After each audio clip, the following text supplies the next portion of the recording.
Self-care refers to the intentional activities and practices that individuals engage in to maintain and enhance their physical, mental, and emotional well-being. It's about taking time to nurture yourself, both physically and mentally, to recharge and stay balanced. Here are some key aspects of self-care.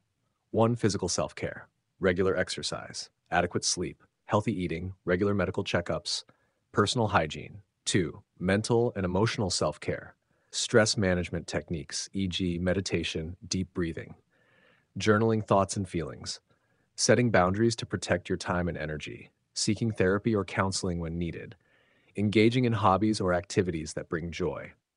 3. Social self-care, maintaining healthy relationships, spending time with loved ones, communicating needs and feelings openly, saying no to social obligations that drain energy. 4. Spiritual self-care, meditation or prayer, spending time in nature, reflecting on life purpose and values, engaging in practices that align with your beliefs.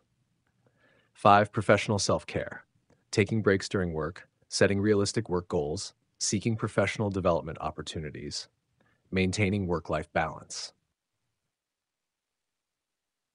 Self-care is a personal process that can vary greatly from one person to another. It's about finding what works best for you to feel recharged, refreshed, and ready to face life's challenges.